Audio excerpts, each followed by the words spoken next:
Vamos a continuar con más información y acerca de los últimos hechos con este proceso que sigue el gobierno a ex autoridades, puntualmente hablando sobre el proceso judicial que se sigue a Yanine Áñez. Vamos a hablar acerca de esto con el abogado analista constitucionalista, el doctor Juan del Granado, nos acompaña a través de este contacto. Doctor, muy buenos días, bienvenido al Mañanero.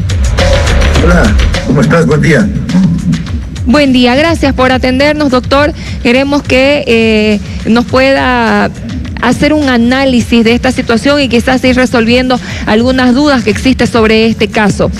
Doctor, en esta situación en particular, sobre el proceso judicial que se sigue a Yanine Áñez, ¿se ha cumplido con todos los elementos debidos de este proceso? Mira, lo que tenemos al contrario es un proceder de parte de los fiscales absolutamente contrario, no solamente a los mandatos del procedimiento penal, sino a la constitución política del Estado.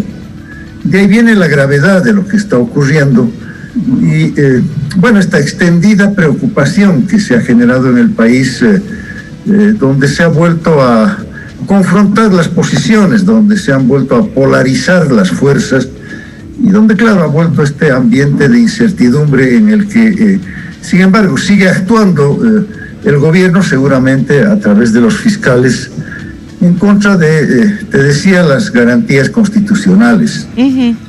El proceder de los fiscales ha estado iniciando una fase de persecución política, hay que decirlo con claridad. Se extendió primero mandamientos de aprehensión que no tenían el fundamento legal que exige el procedimiento penal. El mandamiento de aprehensión se extiende, o los fiscales pueden hacerlo, cuando hay peligro de fuga, cuando hay indicios de culpabilidad o de autoría sobre la persona que ha sido aprehendida, o cuando hay el riesgo de que se obstaculice el proceso que se va a iniciar, ¿no? Nada de esto es evidente. El mandamiento de aprehensión extendido contra la señora Áñez y contra dos de sus exministros, obviamente era simplemente un mecanismo para apresarla a la señora Áñez, para luego, ya una vez conocida la imputación, se la está sindicando de sedición, conspiración, terrorismo. Todo ello, claro, seguramente vinculado en el supuesto gubernamental a lo que se denomina o a lo que denomina el gobierno el golpe de Estado, ¿no? Y el gobierno de facto. Y en relación a eso, disculpe, doctor, la asunción de Yanine Áñez corresponde a esta figura, como está diciendo el gobierno, ¿y por qué se la está juzgando como cualquier otro ciudadano si es que fue presidente de ex autoridad de la nación? Bueno, permíteme terminar la primera respuesta, ¿no? Una vez que se la aprehende a la señora Áñez, se la detiene preventivamente por las mismas razones. Peligro de fuga, peligro de obstaculización, indicios de culpabilidad, etcétera. Bueno, entonces estuvimos de inicio ante una doble ilegalidad, la ilegalidad de la aprehensión y la ilegalidad de la detención preventiva. Y yo he señalado que hay una violación mucho mayor que esta, y es la violación al principio de enjuiciamiento único frente a un solo juez que también manda la Constitución. Y es que todo este continuum de hechos sobre los cuales supuestamente actúa el gobierno estarían pretendiendo cambiar la realidad. Bueno, asumamos por un momento que la realidad en el país, la realidad del año de 2019, fue una realidad de conspiración, una realidad de sedición, que en un primer momento llegan al golpe de Estado, a la asunción ilegal de la presidenta Áñez como tal, y luego a los delitos que después seguramente o supuestamente comete. No, esta es una sola conducta supuestamente delictiva de la señora Áñez, que no puede ser enjuiciada por separado. Se ha anunciado en los últimos días, y de ahí se descubre claramente la ilegalidad de parte del ministro de Justicia, se han anunciado juicios de responsabilidad por otros supuestos delitos cometidos por la señora Áñez en el ejercicio de funciones presidenciales.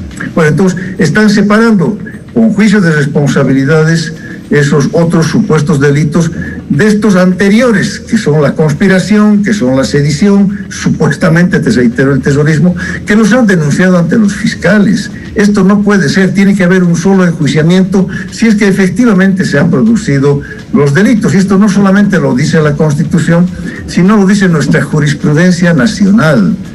El año 1993 tuvimos una sentencia condenatoria luego de un largo juicio a la dictadura de García Meza. Yo fui uno de los abogados de ese juicio. Y en ese juicio, ante la Corte Suprema de Justicia, a un dictador reconocido absolutamente, se lo enjuició por todos los delitos cometidos antes de ser dictador, con motivo del alzamiento armado, con motivo de la sedición, con motivo de la conspiración, y después de ser dictador ya como presidente por los hechos cometidos por su gobierno. No se pueden separar los hechos. Esto es lo que ilegalmente se está haciendo con la señora Áñez, violentando, como te digo, el Estado de Derecho, violentando el debido proceso y estos principios que te acabo de detallar. Esto es muy grave porque aquí lo que tenemos que preguntarnos es ¿por qué se está haciendo esto? ¿Por qué este ánimo de venganza? Porque este ánimo de persecución tan peligroso para la vida democrática que está restituyendo este igualmente peligroso ambiente de confrontación, de polaridad entre los bolivianos. Doctor, ¿qué rol juega el Tribunal Constitucional desde el inicio de los conflictos, cuando hace una declaración constitucional y después hace otra? ¿O qué validez tiene, qué valor tiene las declaraciones del Tribunal Constitucional? Bueno, esta tu pregunta me lleva y nos lleva pues a la realidad de lo que efectivamente pasó en el país. No, aquí no hubo pues conspiración, sedición, golpe de Estado, gobierno de facto. No, aquí lo que tuvimos fue, en lo específico de los hechos del año 2019, un fraude electoral frente al cual la población se sublevó. Tuvimos una sublevación ciudadana en contra del desconocimiento de la voluntad popular. 21 días de esa sublevación, al cabo de los cuales el presidente Evo Morales renunció a su cargo, juntamente con el vicepresidente y varios de sus personeros. Y entonces operó la sucesión constitucional en circunstancias difíciles, complejas, porque habían renunciado también las autoridades principales de la Asamblea Legislativa. Y entonces se operó una sucesión constitucional que tuvo que merecer pues previamente interpretaciones constitucionales y entre ellas las del Tribunal Constitucional. Esta es la realidad de los hechos. No hubo golpe de Estado, hubo fraude, sublevación, renuncia, sucesión constitucional y este gobierno de transición pues que lo tuvimos durante un año y que terminó en las elecciones del pasado 18 de octubre, ¿no? Doctor, usted en un artículo refiriéndose al MAS habló de esquizofrenia judicial. ¿Nos puede poner en contexto, explicar un poco acerca de esto que usted escribió? Bueno, hablo de esquizofrenia para graficar un poco lo que le está ocurriendo al gobierno en la mente de sus fiscales, por lo menos, ¿no? Porque aquí esta no es iniciativa pues de los fiscales, mucho más ya cuando el presidente o el ministro Lima ha anunciado ya juicios de responsabilidades, o sea, ya es una iniciativa directa del gobierno. Digo esquizofrenia porque están suponiendo que sus fantasías golpistas, sediciosas, conspirativas de parte de la señora Áñez son ciertas. La esquizofrenia es eso, la esquizofrenia es la confusión que tiene un individuo, en este caso un gobierno, entre lo que piensa que ha ocurrido, entre la fantasía y la realidad. ¿Y por qué hay esto? Porque estamos frente a una triquiñuela, estamos frente a un ardid jurídico, estamos frente a una chicana para apresarla, para enjuiciarla por la vía ordinaria. Han inventado el golpe, han inventado la sedición y la conspiración. Pero claro, como el gobierno de la señora Áñez fue una realidad y supuestamente en esa realidad se cometieron delitos, entonces viene el juicio de responsabilidades como le corresponde a toda expresidenta, ¿no? Mira, esto es grave, esto es muy grave porque bueno, nos sitúa en este cuadro peligroso de confrontación. Tienen que investigarse los hechos. Yo no estoy en contra, creo que nadie debería estar en contra de la investigación de los hechos, especialmente de esos hechos dolorosos, luctuosos, donde perdieron la vida más de 30 bolivianos. No solamente en Sencata y en Sacaba, sino también en Montero y en otros lugares del país. Tienen que investigarse los hechos, tiene que establecerse la verdad de lo ocurrido y sobre esa verdad tiene que aplicarse las sanciones a quienes resulten responsables. Pero como son hechos en los que está acusada la presidenta Áñez, tiene que hacerse juicio de responsabilidades. Esa aclaración, esa investigación, ese esclarecimiento de la verdad tiene que llevarlo adelante la Corte o el Tribunal Supremo de Justicia, de acuerdo a nuestra Constitución, de acuerdo a la Ley 044, para cumplir el ordenamiento jurídico y garantizar pues las prerrogativas que la propia Constitución le otorga a la expresidenta constitucional y a lo que seguramente van a ser sus colaboradores, que tienen que ser enjuiciados en la misma jurisdicción. Porque hay un principio jurídico fundamental, que la jurisdicción mayor, en este caso del Tribunal Supremo, arrastra a la jurisdicción menor, en este caso los jueces de grado.